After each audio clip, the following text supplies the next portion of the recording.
अस्सलाम वालेकुम रहमतुल्लाहि व बरकातुहू। प्यारे बच्चों, आज हम चैप्टर नंबर 5 प्रोबेबिलिटी एहतमाल की एक्सरसाइज नंबर 5.3 के सवालात देखेंगे। इसमें सवाल शुरू करने से पहले इसमें एक नई चीज़ जुड़ रही है, वक़ुआ या वक़वे, इवेंट्स वक़ुआ पढ़ना है। वक़ुआ क्या होता है?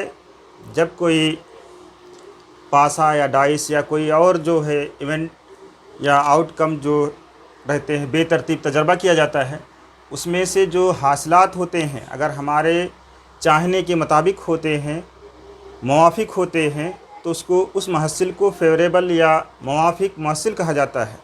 और इस तरह से जो उसके रुकन बनते हैं उनका तमाम अगर नमूना वसात दिया हो तो उसमें जो सेट बनता है उनका मुवाफ़िक हासिलात का, उसको क्या कहते हैं? इवेंट या वक़ुआ कहते हैं। तो वक़ुआ की तारीफ़ दी गई है, यहाँ पर लिखा हुआ है, मखसूस शर्त पूरा करने वाले हासिलात को मुवाफ़िक महसिल कहते हैं। नमूना वसात दिया हो तो मुवाफ़िक हासिलात के सेट को वक़ुआ कहते हैं। यानी कि मुवाफ़िक जो हमारा वक़ुआ सेट आ रहा है, मुवाफ़िक हासिलात आ रहे हैं, उसका अगर सेट बनाया जाएगा, उसको सेट को इकट्ठा किया जाएगा, तो वो सेट जो बनेगा वो हमारा क्या कहलाएगा? वक़ुआ कहलाएगा। वक़ुआ कहाँ से मिलेगा? वो सेट कहाँ से मिलेगा? जब हमको नमूना वसात दिया रहेगा, नमूना वसात से हम देख करके उसके जो हमको चाहिए वो इकट्ठा कर लेंगे, उसका सेट बना लेंगे, तो उसको क्या कहेंगे? वक़ुआ कहेंगे, इवेंट कहेंगे। एक्सरसाइज 5.3 का पहला सवाल कह रहे हैं कि एक पासा फेंका गया। सवाल का पहले मुद्दा है, मंदरजा झेल तजर्बात में नमूना वसात एस के अरकान की तादाद NS, इसी तरह से वक़ुआ ABC सेट की सूरत में लिखिए NA NB NC और NC मालूम करना है। अब आपको क्या मालूम करना है? नमूना वसात S मालूम करना है, उसमें अरकान की तादाद NS मालूम करना है, वक़ुआ A का सेट लिखना है, वक़ुआ A में कितने अरकान हैं वो लिखना है, इस तरह से B C का सबका लिखना है। तो सबसे पहले जब सवाल जो दिया रहता है उससे S निकलता है। कहा गया एक पासा फेंका गया, जब ये कह दिया गया तब आपको S और NS लिखना ज़रूरी हो जाएगा। यानी S बराबर आपको मालूम है कि जब एक पासा फेंका जाएगा तो क्या आएगा? 1 से लेकर के 6 तक की अदद को सेट के शक्ल में लिख देंगे। 1 2 3 4 5 6, क्योंकि डाइस के हर रुख पर 1 2 3 इस तरह से 6 तक नुक्ते बने होते हैं, या 1 2 3 4 5 6 लिखा होता है। तो ये सब मिल करके 1 2 से लेकर के 6 हो जाते हैं। NS बराबर ये 6 हो जाएगा। अब कह रहे हैं, अब मखसूस यानी मुवाफ़िक चाह रहे हैं कि महसिलात हासिल हो, उसको वक़ुआ कहते हैं। तो ये वक़ुआ ऐसा है जिसमें ऊपर के रुख पर आने वाला अदद जुफ्त हो। अब आपको ये मालूम होना कि जुफ्त क्या होता है। जुफ्त ऐसी अदद होती है जो 2 के पहाड़े से तकसीम हो जाती है पूरी पूरी, यानी बाकी 0 बचता है। तो ऐसी अदद इसमें से ढूंढना है जो क्या हो? जुफ्त हो, जो 2 के पहाड़े से कटती हो। 2 है, 4 है और 6 है। निशान लगा करके भी कर सकते हैं, बगैर निशान लगाए भी। 2 4 6। अब आपको इसमें NA भी लिखना है। NA बराबर हो जाएगा आपका 1 2 3। जुफ्त अदद का मतलब 2 के पहाड़े से कटने वाली यानी तकसीम होने वाली, और ताक अदद का मतलब होता है ऐसी अदद जब 2 से पहाड़े से तकसीम करते हैं तो क्या आता है? 1 बाकी रह जाता है। अब कहा गया है 20 ऐसा वक़ुआ है जिसमें ऊपरी रुख पर आने वाला अदद ताक अदद है। ताक अदद का मतलब 2 के पहाड़े से पूरी पूरी तकसीम नहीं होता, 1 हासिल बच जाता है। जुफ्त ताक, आप जूस और ताक आप लोग जानते हैं, उसी को जुफ्त और ताक कहा जाता है। जूस ताक जो गोटी खेलते हैं उसी को, तो जो जिसमें 2 2 की जोड़ी बनती है वो जुफ्त होता है, और जिसमें 1 बच जाता है उसको ताक कहते हैं। तो ये B बराबर हो जाएगा, B सेट क्या हो जाएगा? यानी कि इसमें ताक अदद कौन कौन सी है? 1 है, 3 है और 5। 1 3 5 ये छोटा सवाल है इसलिए निशान अगर नहीं लगाएंगे तो भी आपका सही ही आ जाएगा, लेकिन बड़ा सवाल रहेगा, ज़्यादा आदत रहेगी तो निशान लगा लेना बेहतर रहेगा। और NB बराबर हो जाएगा आपका 3।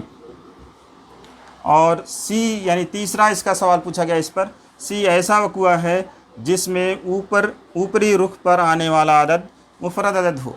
इसमें गलती ज़्यादा लोग करते हैं। C ऐसा सेट है जो मुफरद अदद है। मुफरद अदद किसे कहते हैं? ऐसी अदाद जो सिर्फ़ अपने पहाड़े में आती है और उसमें एक शर्त और जुड़ी होती है, क्या? एक को छोड़ करके। क्या? एक को छोड़ करके वो तमाम अदद जो सिर्फ़ अपने पहाड़े में आती है उसको मुफरद अदद कहते हैं।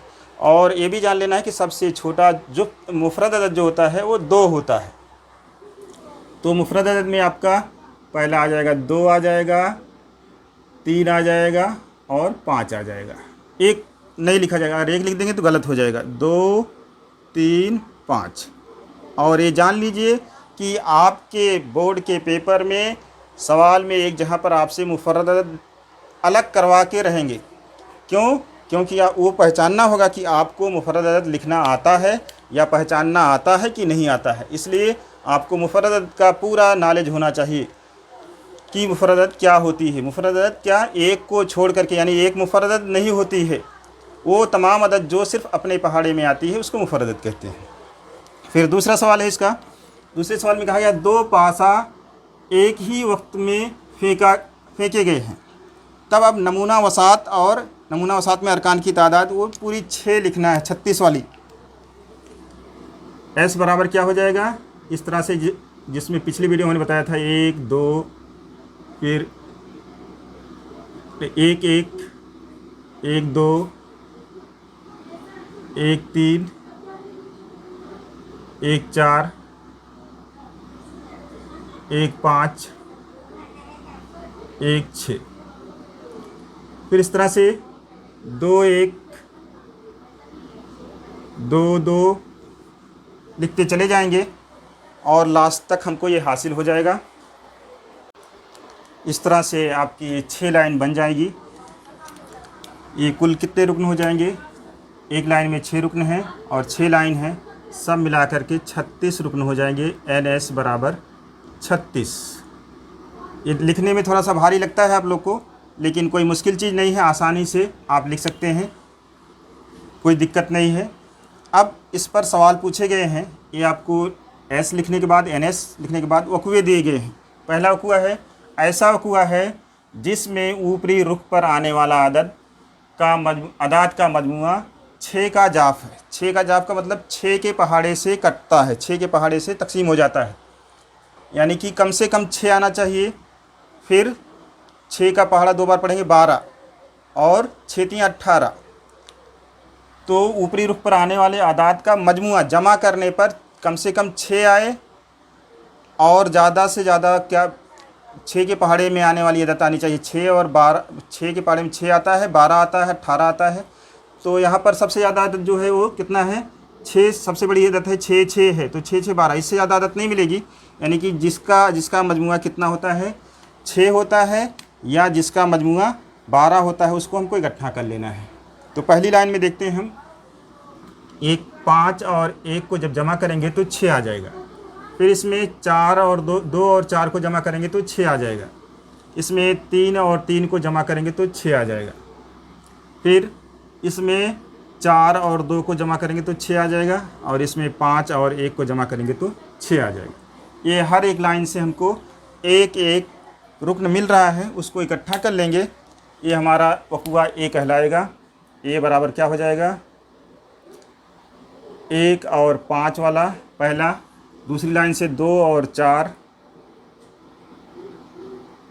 फिर तीसरी लाइन से 3 और 3, चौथी लाइन से 4 और 2, और पांचवी लाइन से 5 और 1, और आखिरी लाइन छठी लाइन से 6 और 6।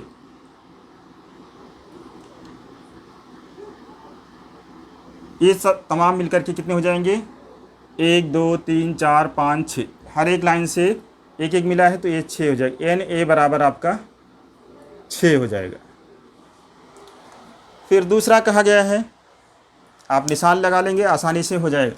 दूसरा कहेगा बी ऐसा वक़ुआ है जिसमें ऊपरी रुख पर आने वाले अदाद का मजमुआ कम अज़ कम 10 हो।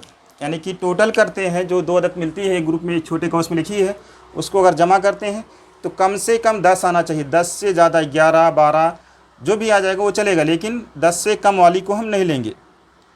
तो इसको निशान लगा लेते हैं। कौन को? पहली लाइन में तो सबसे ज़्यादा बड़ी अदद 1 और 6 है, इसमें कुछ नहीं मिलेगा, 7 हो जाएगा, इसमें 8 हो जाएगा, इसमें 9 हो जाएगा, इसमें 6 4 10 हो जाएगा यहाँ पर, और इसके पहले 4 5 9 हो जाता है। तो पहली अदद मिली हमारी कितनी? 6 और 4 10 हो गई, और ये 6 5 11 इस दूसरी लाइन में मिलेगा, फिर ये 5 5 10 भी मिल जाएगा। इसके लास्ट वाली लाइन में 6 6 12 वाला मिल जाएगा, और 6 5 11 मिल जाएगा, और 6 4 10 मिल जाएगा। ये देखिए आप 6 4 इकट्ठा करेंगे तो वक़ुआ बी बराबर हो जाएगा 4 6 पहला आ जाएगा, फिर दूसरी लाइन में मिला है 5 5 और 5 6, और इस लास्ट वाली लाइन में 6 4 और 6 5 और 6 6। इसको अगर हम सबको जमा करते हैं तो 10 या 10 से ज़्यादा मिलती है अदद। कम से कम 10 मिलना चाहिए। यहाँ पे लिखा हुआ कम अज़ कम 10 है, और उससे ज़्यादा भी रहेगा तो चलेगा। तो ये कितना हो जाएगा? 1 2 3 4 5 6, एन बी बराबर 6 हो जाएगा। और इसका लास्ट वाला यानी सी वक़ुआ दिया गया है कि ऐसा वक़ुआ है जिसमें दोनों पासे के ऊपरी रुख पर सेम अदद आती है। तो आप सेम अदद को चूज कर लेंगे, यहाँ से कोई दिक्कत नहीं होगी, आप आसानी के साथ गिन सकते हैं। ये 1 1 वाला, 2 2 वाला, 3 3 वाला, 4 4 वाला, 5 5 वाला और 6 6 वाला, इसको इकट्ठा करके लिख लेंगे, ये भी आपका 6 आ जाएगा। इस तरह से आपका पहला और दूसरा सवाल पूरी तरह से मुकम्मल हो गया।